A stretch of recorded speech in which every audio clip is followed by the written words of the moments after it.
तो कहता है कर्वक, कर्वक ना बोल के याद रखो बकर बकर। क्या याद रखो? बकर बकर। तो बकर बकर करता है तो हम लोग क्या, अच्छा मुल्ला साहब जो बता रहे थे, मुल्ला साहब मौलवी साहब जो होते हैं ना, तो मौलवी साहब को शौक होता है जहां भी बैठेगा 10 आदमी के बीच में बकर बकर बोलता रहेगा। तो बकर बकर कौन बोलता है?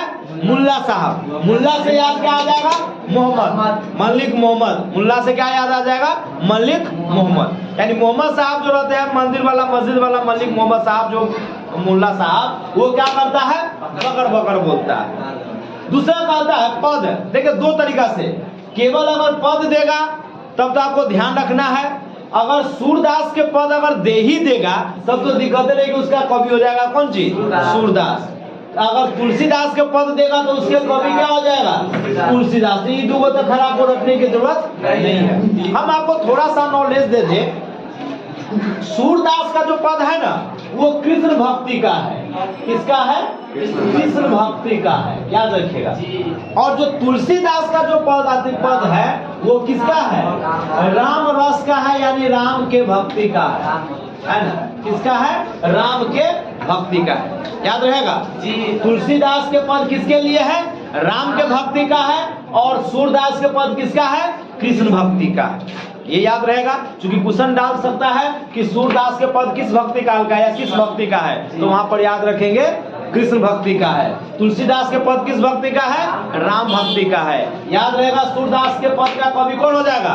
सूरदास, क्योंकि नाम में जुड़ा हुआ है। या यूं कह सकता है कृष्ण भक्ति के पद का कवि कौन है? तो कृष्ण भक्ति में कौन है? सूरदास। और अधिका कहते हैं कि राम भक्ति में कौन है? तुलसीदास। इधर याद रहेगा। अब आइए तुलसी, अभी तीसरा, चौथा छपय। अब आप देखिए नया नया चीज जो होता है वो छपाएगा तब ना आपको नया नया चीज मिलेगा भाई। अभी देखो चुनाव हो रहा है, प्रचार, तो चुनाव प्रचार में नया नया बात कहाँ से आता है? छपाने से। कहाँ से आता है? छपाने से। तो छपाने से हो जाएगा छपय। और छपय कहाँ से आएगा?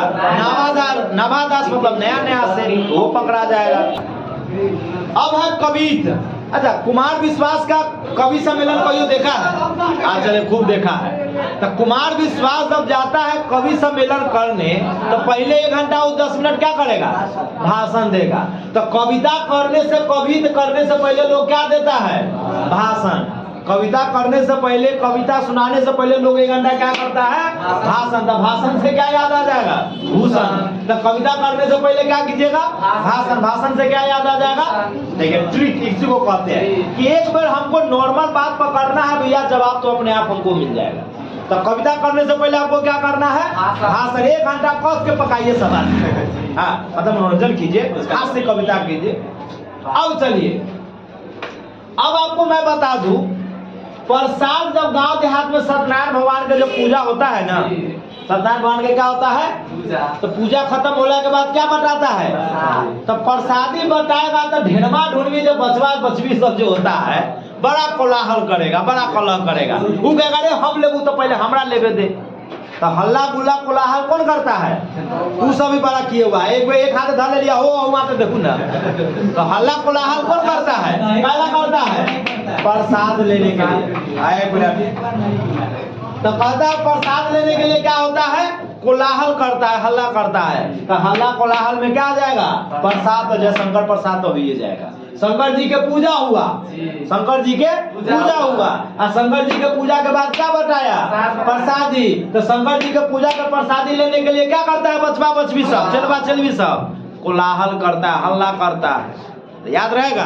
तो शंकर जी के प्रसादी के लिए क्या करता है? हल्ला गुल्ला करता है। तो कोलाहल कलह करता है। और कोलाहल कलह क्या करता है? जब शंकर जी के प्रसादी लेना होता है। तो याद रहेगा। अब चलिए, पुत्र वियोग। देखिए बेटा अगर किसी का बिछड़ जाएगा, भगवान तुहो सब के बेटा है, तब आया है पढ़ने, तो बाबू मैं पूरा उम्मीद लगा के बैठल है कि हमारे बेटा बेटी पढ़ के घरे चला है। अगर तू यहाँ से खो जाएगा तो तोरा बुझा जो बाबू माई के लिए शुभ संकेत है ना? शुभ संकेत है। तो पुत्र वियोग कभी भी किसी के लिए शुभ संकेत हो सकता है? हो ना। अब पुत्र वियोग होगा तो सब आदमी चौंकने न करेगा, है हमारा बेटा गायब, अल्लाह का चिल्लाने, उसके लिए शुभ नहीं है। तो पुत्र वियोग क्या नहीं है? शुभ नहीं। वियोग का मतलब होता है अलगाव। वियोग का मतलब क्या हुआ? अलगाव। अलगाव का मतलब हुआ पुत्र का अलग हो जाना, बिछड़ जाना। तो पुत्र बिछड़ना किसी के लिए शुभ माना जाएगा? शुभ होगा? नहीं ना होगा। तो पुत्र वियोग, पुत्र बिछड़ना क्या नहीं है? शुभ नहीं है। शुभ से क्या आ जाएगा? सुभद्रा। सुभद्रा आ गया तो कुमारी चौहान तो जोड़े लागले है। अब आता है उषा। अब आपको बता दे, उषा, उषा मीन्स क्या होता है? किरण। जो बहादुर आदमी होता है उसका किरण, उसकी चमक, उसकी कृति जो है फैलता है कि नहीं फैलता है? अगर तू कामचोर होगा तो तोड़ो फैलेगा, लेकिन लोग गड़ी आएगा, गालियां ना देगा हो। लेकिन जो बहादुर होगा, क्या होगा? बहादुर होगा। उस बहादुर आदमी की कृति जो है शेर के समान, किसके समान? शेर के समान क्या होगा? रोशनी के जैसा, किरण के जैसा फैलेगा। किसकी कृति फैलेगा दुनिया में? शेर के समान। किसकी कृति फैलेगा? बहादुर की। तो बहादुर का माने कृति जो है शेर के समान क्या होगा? रोशनी के समान, किरण के समान क्या होगा? फैलेगा। तो उषा का मतलब हुआ किरण, रोशनी। किरण रोशनी के समान किसका कृति फैलेगा? तो बहादुर का। किसके जैसा? शेर के जैसा। अब आइए जरा गौर कीजिएगा, जन जन का चेहरा एक। दुनिया में जितना भी आदमी है सब आदमी का चेहरा कैसा है? हो एक समान। लेकिन एक वो है गजानन। गजानन जानता है? गणेश जी। थोड़ा तुम्हारे जैसा मुंह है उनका? कैसा मुंह है? तो बताओ तो, जन जन का चेहरा एक है, एक के वो व्यक्ति है जिसका चेहरा एक न है। वो कौन है? गजानन। गजानन। अब बात समझ में आया? तो जन जन का चेहरा एक, लेकिन एक वो आदमी है, एक वो देवता है जो देवता का चेहरा एक नहीं है। वो देवता कौन है? गजानन, भगवान गणेश। तो भगवान गणेश याद रहेगा ना गजानन से? आज चलिए ठीक बात है। अब कहता है अधिनायक। अधिनायक का मतलब तो होता है हीरो। अब बताइए, जो रामायण है, रामायण में हीरो कौन है भाई?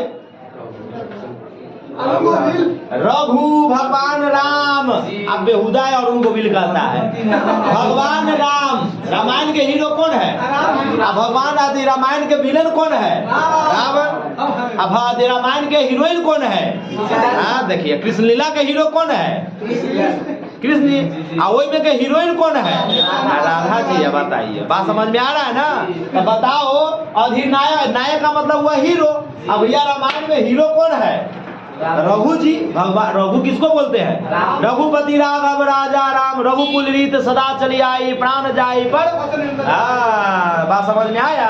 तो रघु किसको कहा गया है? भगवान राम को। तो रघु क्या है उसमें? रामायण में नायक है, हीरो है। अब आइए, प्यारे नन्हे बेटे। देखिए, प्यारा सा नन्हा सा जो बेटा होता है ना, वो बेटा का थी भैया। देख, तुम्हारा जो प्यारा प्यारा नन्हा नन्हा जो बउआ बुतरू होगा, वो आएगा कहेगा, रे बाबू हर आदमी लेगा हमारे शुल्क स्कूल के दे दे। तो शुल्क मांगता कौन है भाई? छोटे को बताया थे कि आपके बेटा का नाम है विनोद। क्या नाम है आपके बेटा का? तो विनोदवा जो है ना, विनोदवा वो आपसे शुल्क मांग रहा है, शुल्क मांग रहा है। क्या मांग रहा है? शुल्क। शुल्क मतलब पैसा, फीस। तो विनोदवा जो आपसे शुल्क मांगा, वो विनोदवा आपका क्या है? प्यारा सा नन्हा सा बेटा है। अब बेटा का शुल्क तो देवे करेगा ना बाप हो। हाँ, तब बेटा विनोद। अब बेटा विनोद क्या मांगा? शुल्क मांगा। तो बेटा विनोद शुल्क कहला मांगा भाई। कौन है तोहर? बउआ है, प्यारा नन्हा कुच्ची मुच्ची बउआ है। कौन बउआ है? हाँ, कुच्ची मुच्ची बउआ है, प्यारा सा नन्हा सा बेटा। ठीक है, सब प्यारा सा नन्हा सा बेटा तुम्हारा कौन है? विनोद। जो क्या मांगा है तुमसे? शुल्क। याद रहेगा? तो विनोद शुल्क जो प्यारा बेटा है, वो तुमसे क्या प्यारा बेटा है? प्यारा बेटा पकड़ा गया।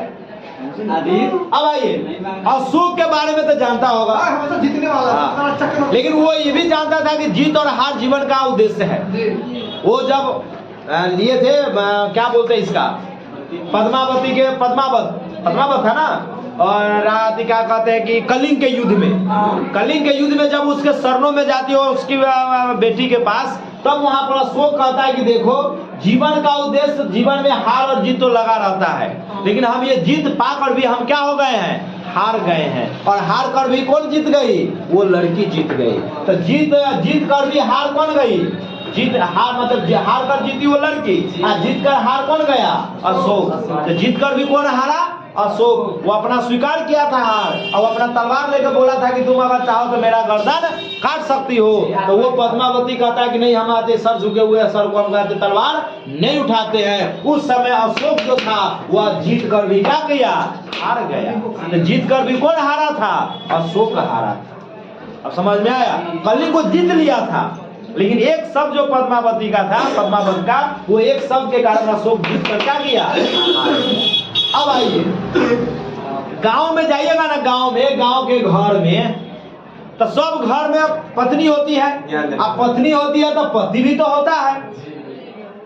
अब पति को पत्नी ज्ञान देती है, पत्नी को पति ज्ञान देता है। तो घर में होता है पति, अब पति को ज्ञान देने, पति जो होता है सो क्या देने वाला होता है? ज्ञान देता है घर में जाके कि रे बउआ कैसे पालन पोषण करो, बउआ को इतना समय से पढ़ाओ, बउआ को इतना समय पर स्कूल भेजो। तो ज्ञान देने का काम कौन करता है? पति। ज्ञान पति कहाँ देता है? शहर के महिला से न मुँह लगैया, और अपने सब बुद्धि विवेक रहे छै। शहर में अगर महिला का जति पति ज्ञान देवे तो से बेलना के मार बाबा के सब हड्डी सीधा कर दे। पति के एक मिनट, पति ज्ञान कहाँ देता है? गांव में। पति ज्ञान कहाँ देता है? गांव में। शहर में ना। अगर शहर में तुम रहिया ना तो जैया भैया रोटी बनैया, चकला बेलना से दूर रहिया। बात समझ रहे हैं ना? तो ज्ञान अब घर गांव में रहेगा, गांव में घर में कहाँ रहेगा? गांव में, गांव के घर में रहेगा, तब वहां पर तुम आबादी क्या कहते पत्नी को क्या देगा? ज्ञान देगा। तो इस प्रकार से अगर एक बार जाकर रिवीजन कर लीजिएगा, आपको जीवन भर याद रहेगा, और परीक्षा में 20 नंबर तो आपका क्या है? हाँ, सॉलिड। तो चलिए।